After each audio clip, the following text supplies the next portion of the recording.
que os seus filhos possam estudar, não tem apresentações culturais, como teatros, enfim. Então, tinha que ter um desenvolvimento, tá? Então, ocorrem muitas mudanças, tá? Estima-se que na capital do Rio de Janeiro, principalmente na capital, o Rio de Janeiro, cuja população estimada era mais ou menos entre 50 a 60 mil habitantes, tá? Então, ocorreram algumas grandes transformações. Dom João aportou em Salvador, no dia 24 de janeiro de 1808, e o restante da esquadra foram já rumo ao Rio de Janeiro, tá? Todos os outros restantes das pessoas. O decreto de abertura dos portos das Nações Amigas, promulgado por Portugal, antes então a colônia, que era o Brasil colônia, ele não poderia comercializar com outros países. Depois, com a abertura dos portos, né, houve essa possibilidade. O Brasil pode, sim, comercializar com os outros países a partir desse momento, tá? Isso justamente para poder aumentar a questão comercial, abastecimento de vilas, cidades, enfim, e também desenvolvimento relacionado a comércio, tá?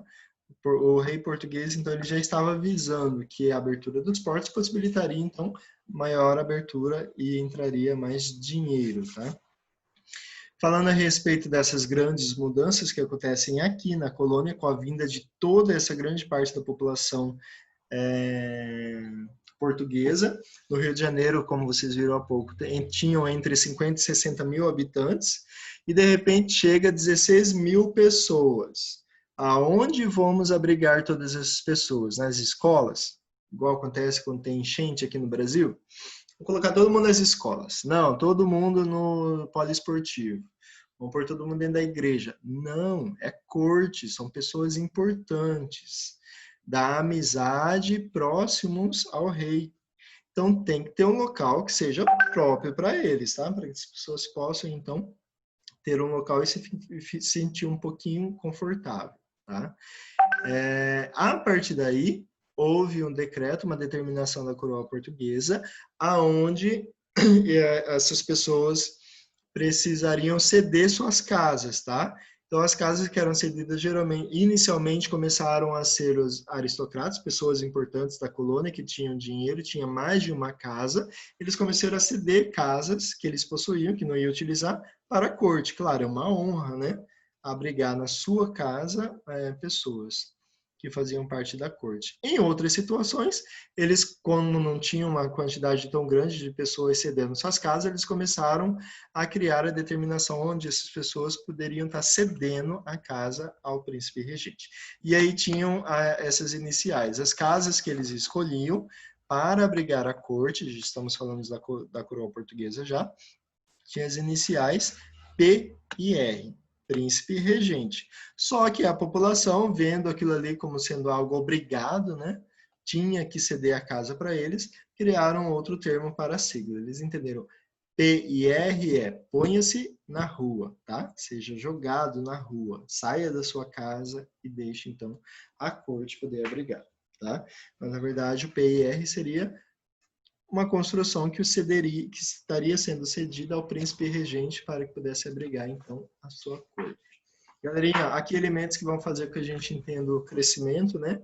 Aos poucos ocorreram grandes mudanças no Brasil, justamente pela necessidade de abrigar a corte, tá? Como eu disse há pouco, são pessoas importantes, pessoas que viviam dentro de da cultura europeia muito tradicional, com vários elementos ligados à questão do vestuário, moda, costumes, comidas. Então, quando vem para cá, é tudo muito inusitado. Então, houve necessidade de criar um desenvolvimento, tá? Então, eu como historiador, eu coloco que a vinda da família real para o Brasil foi algo importante, porque por conta disso houve já um prévio desenvolvimento maior. Não é que se a gente alcançasse dependência sozinhos, sem interferência do rei de Portugal, do rei, ou sem interferência de ninguém da corte, a gente não teríamos um desenvolvimento. Não, teríamos. Só que isso ajudou bastante. Tá? A vinda da família real ajudou muito no desenvolvimento do Brasil, tá? No seu crescimento. Então, a cidade passou por um grande processo de modernização, tá? Com diversas construções, entre elas nós temos ali as obras públicas. a criação do Jardim Botânico, tá? Criado em 1810 para o desenvolvimento de novos cultivos no Brasil, estudos relacionados à parte da botânica e também a questão de plantio, solo, enfim, estudos que puderam estar promovendo um grande desenvolvimento no Brasil, uma vez que havia uma dezena de milhares de pessoas para serem alimentadas. Tinha muita gente precisando de comida. Então, houve, né, algumas necessidades que eram básicas. O Banco do Brasil, fundado em 1808, foi criado para ajudar também no desenvolvimento da indústria colonial. Cursos como Medicina e de Comércio e Academia Militar foram criados no Rio de Janeiro. Olha já alguns prévios desenvolvimentos intelectuais, né? Alguns conhecimentos um pouco mais aprofundados. Curso de Medicina, né? Algo que era desenvolvido fora, né, lá na Europa, geralmente, eles mandavam seus filhos estudarem em outras regiões. Aqui no Brasil já havia, né, a possibilidade dos filhos dos colonos, né, mais ricos, dos crioulos, e também da corte e seus filhos poderem também estar estudando já aqui no Brasil. Tá? O Rio de Janeiro ele estava bastante distante de um cenário ideal para abrigar a família real, né? Não era um local tão desenvolvido, tão bonito, né? Com diversas atividades a serem feitas, né? Mas algumas mudanças começaram a ser realizadas, né? Entre essas construções, nós temos ali edifícios. Eu tentei colocar algumas imagens que pudessem remeter mais ou menos a esse período, mas só para a gente poder entender, tá? A tentativa de fazer com que ocorresse maior locomoção das pessoas, dentro das limitações que o Brasil possuía. Construções, praças, enfim, tudo aquilo que foi possibilitando o maior desenvolvimento dessa colônia, tá? Por quê? Porque precisava abrigar pessoas importantes. Economicamente, a colônia também passou por mudanças que visavam seu desenvolvimento. Tá? Foi revogada a lei que proibia a instalação de oficinas manufatureiras no Brasil, além da criação de medidas de incentivo ao setor. Era necessário também estimular a produção de alimentos para garantir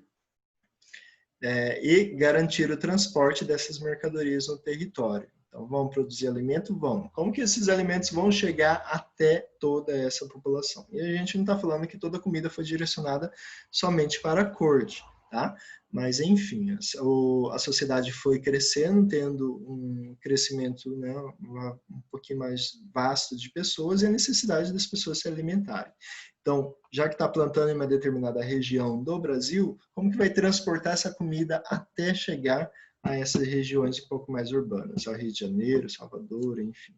Tá? Então, alguns desenvolvimentos começaram a serem feitos. Revolução Pernambucana. Galerinha, conteúdo lá na página 46, e ele fala ali a respeito dessa questão ligada às pessoas ali ao Nordeste, tá? Então é como se eles ficassem esquecidos, tá? A corte, o rei, né, eles estão na região mais central, estão no Rio de Janeiro, e toda a parte norte e nordeste é como se eles ficassem esquecidos, tá? Não deram atenção a eles.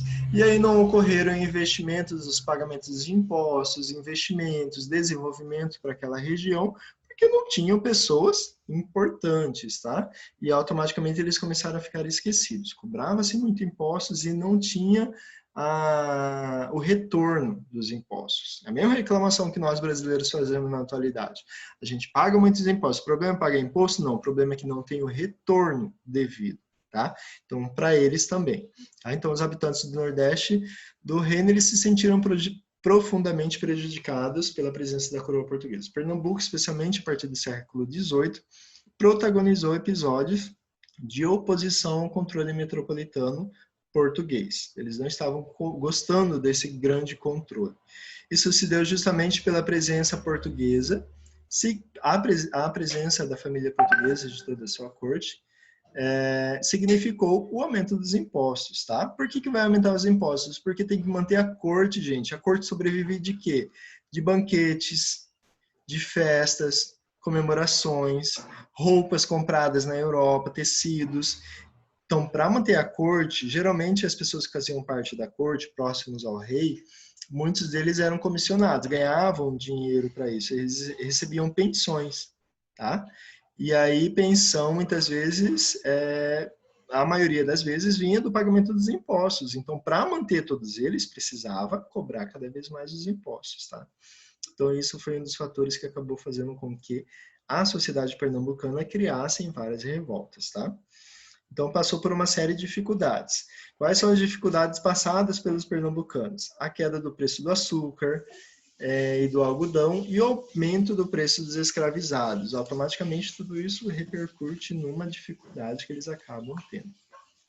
Não só em Pernambuco, nós vimos também informações sobre Minas Gerais e Bahia, com a Conjuração Mineira e a Conjuração Baiana, onde eles foram fortemente repreendidos, tá? Na Revolução Pernambucana também acontece a mesma coisa. A reação do governo português ela foi intensa e brutal, a tal ponto de resolver toda a situação, tá?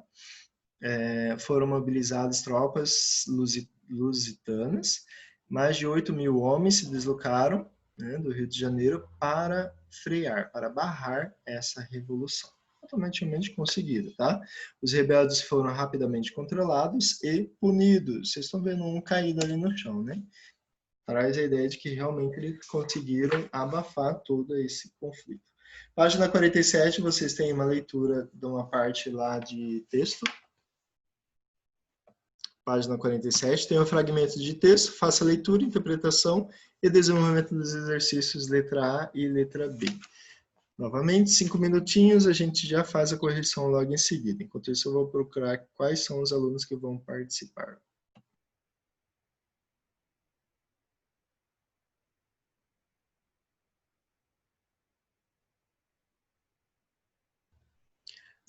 Professor, que página que você tá? É que minha net caiu. Nós estamos na página 47, atividade. João. Tá ok. Vitória, oitavo A. Exercício, letra A, página 47. E o Ítalo, letra B. Ítalo, oitavo A. E Vitória Rocha, oitavo A.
Terminamos, galerinha?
Deu tempo? Terminamos?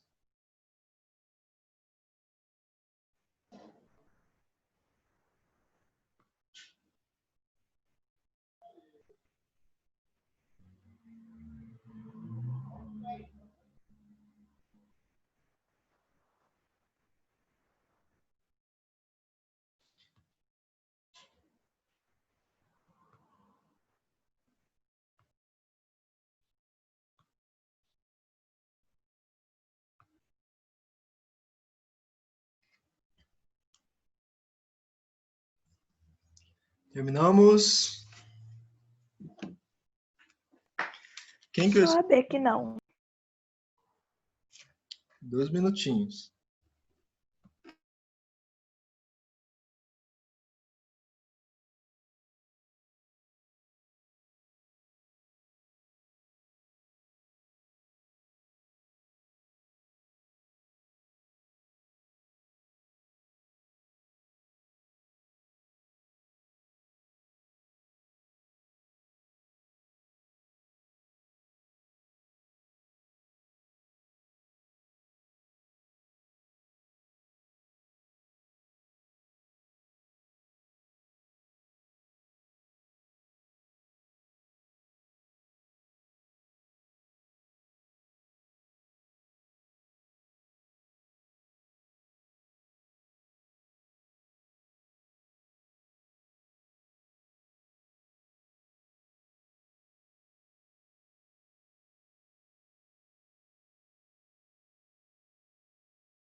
Já, 2 minutinhos. Vamos lá, por favor.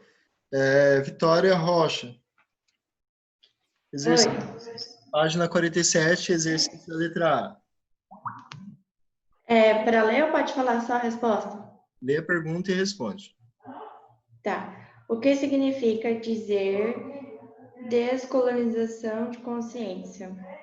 Eu coloquei que significa abandono da mentalidade colonial, principalmente no que se refere a determinado povo que foi um dia colonizado. Aí eu coloquei como exemplo o Brasil. Tá. Tá, tem muita relação, faz sentido, tá? Letra B, Ítalo.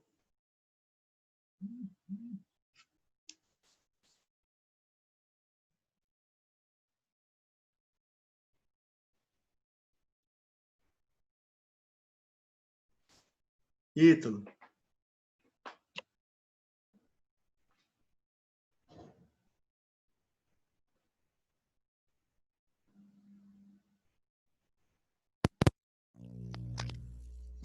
Professor, Oi. professor, Oi. Tô te ouvindo, Ítalo. Tá saindo o som.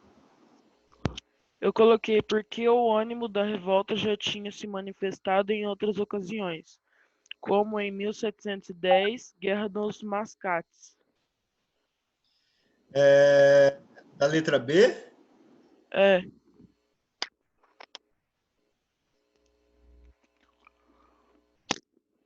Fala de novo. porque o ânimo da revolta já tinha se manifestado em outras ocasiões, como em 1710, na Guerra dos Mascates. Tá bom, você pegou a parte lá em cima do texto, né? Tá ok, tá certo. É. Galerinha, alguém colocou diferente, letra A ou letra B? Na interpretação? Ah, eu coloquei diferente, professor. Letra A, como que você colocou? É que eu fiz com as minhas palavras, né? Eu coloquei o que eu pensava, que eu entendi do termo. Aham. Coloquei que o povo tinha suas consciências limpas, livres e podia se expressar. Tá, podia se expressar. E aí eles, é exatamente isso, tá? E eles, com essa liberdade de poder se expressar, eles começaram a questionar algumas imposições que estavam sofrendo de Portugal. Poxa, a gente tinha uma vida tão normal, tão comum, né? Agora eles vêm cada vez mais impondo determinações. Então, tá mais ou menos relacionado a isso. Tá certo, Ítalo? Tá. Ok? Certo, galerinha? Todos conseguiram desenvolver a letra A e a letra B?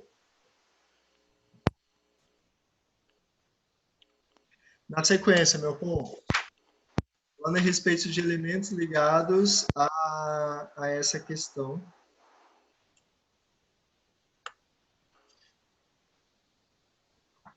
A essas questões ligadas ao ambiente social, tá? Aspecto social.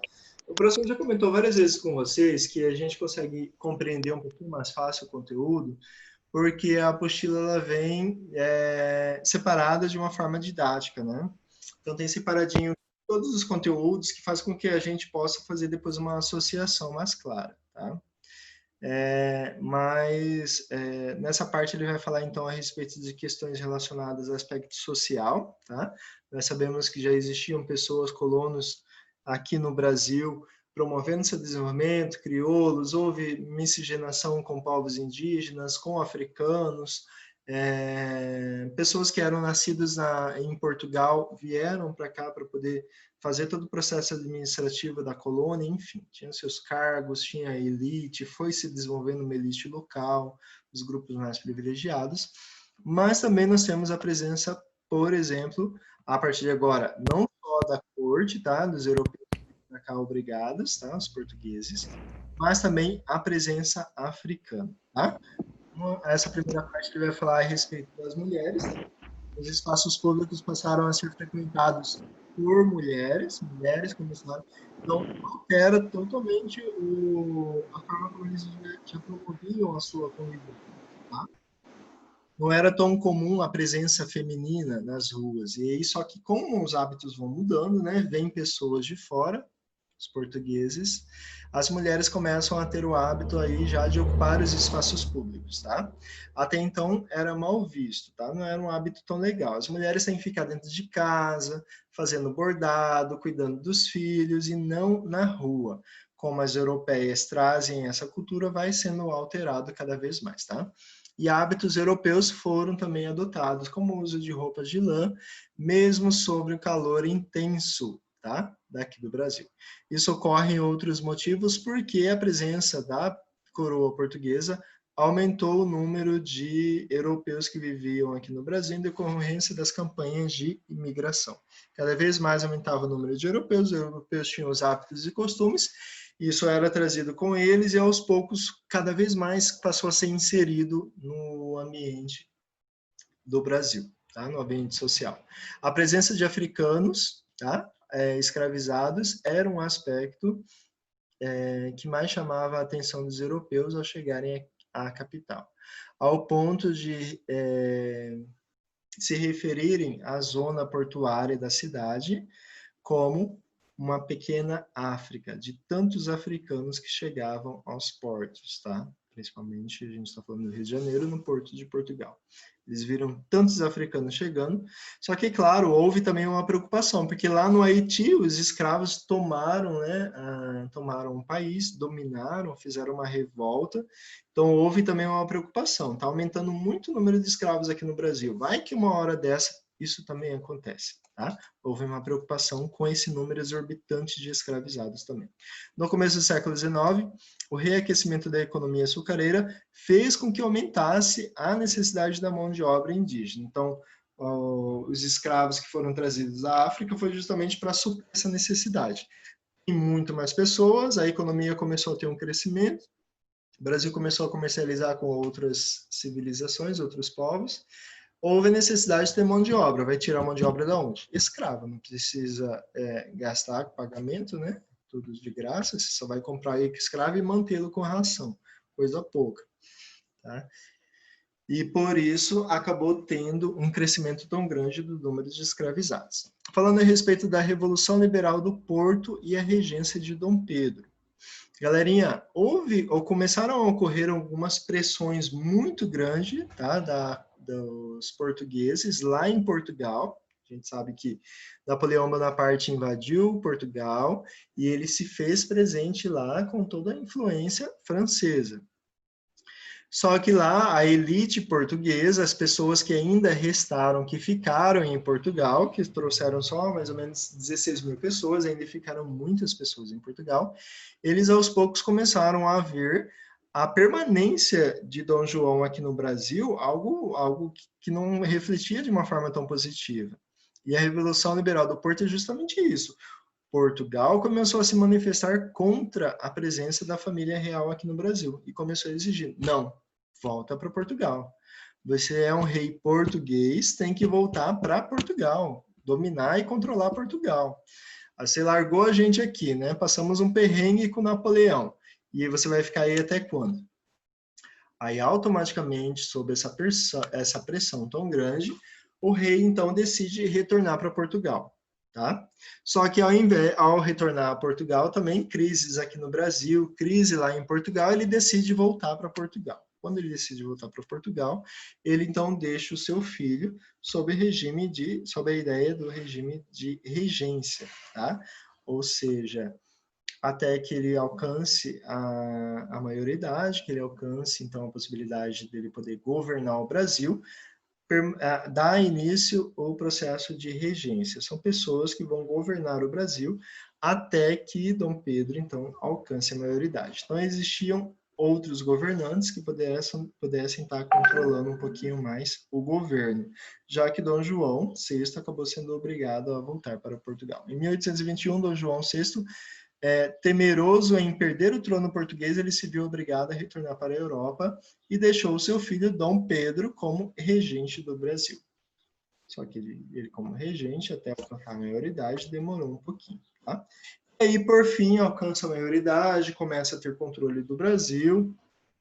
O Dom Pedro, então, ele toma algumas determinações, entre elas a questão dele poder promover o rompimento com o seu pai, o rompimento de Portugal com o Brasil. Tá? Houve a exigência também do rei o rei português para que ele pudesse voltar para Portugal, ele então achou que não deveria, e houve também algumas exigências e determinações de Portugal, falando, não, Brasil não pode ser independente, Brasil é meu, tá? Eu sou proprietário do Brasil. Vocês não vão promover a independência. E é justamente isso que acontece, tá? Então, grupos favoráveis à permanência de Dom Pedro no Brasil, que falam, não, fica aqui, tá? Em 9 de janeiro de 1822, uma petição apoiando o príncipe regente e o projeto de independência. Ele começou a ser apoiado nessa ideia dele continuar no Brasil e proclamar independência. Então, Dom Pedro declarou que aqui permaneceria e qualquer medida de punição por parte de Portugal, a sua decisão não seria tolerada. Tá? Mesmo sobre as exigências do seu próprio pai. Esse episódio, então, esse episódio tornou a data conhecida como Dia do Fico, Tá? Então, ele tomou uma determinação falando que ele ficaria. Se é para o bem de todos e a felicidade geral da nação, estou pronto. Diga ao povo que fico. Não vou para Portugal. Vou permanecer aqui no Brasil. Dia do fico. Galerinha, tudo isso, né, claro, recebeu o apoio de várias pessoas, todo o sistema político apoiando, né, grupos favoráveis à permanência dele apoiando, e ele percebendo que havia necessidade de ter um rompimento com Portugal, então ocorre a proclamação da independência no dia 7 de setembro de 1822, tá? Então ele acaba ali tendo apoio, recebe diversas cartas de Lisboa que tira totalmente o seu poder, exigia o retorno imediato, imposições assim contrárias à ação que ele poderia estar tomando. Ele se negou a retornar e ele reafirmou o rompimento com Portugal. Não, estamos rompidos. A partir de agora, o Brasil ele é um país independente. Ele não tem relação nenhuma com Portugal. Tá? Então, como eu disse a vocês, a única diferença de todo o processo de independência que a América passa, o Brasil ele é algo inusitado. É algo totalmente contrário. Então, é um rei português que acaba criando, né, ou declarando independência. Então, a gente se torna livres, mas, ao mesmo tempo, a gente se torna ainda preso a essas questões ligadas à permanência de um português aqui. Menos de um minuto a live cai, o professor manda de novo. E aí, galerinha, a gente segue com as atividades da página 53 e 54. Tá? A live caiu, já vai desenvolvendo. 53 e 54. Vai desenvolvendo as atividades. Professor, Oi, Luiz. Guilherme, mas beleza. A página 49 o senhor já fez?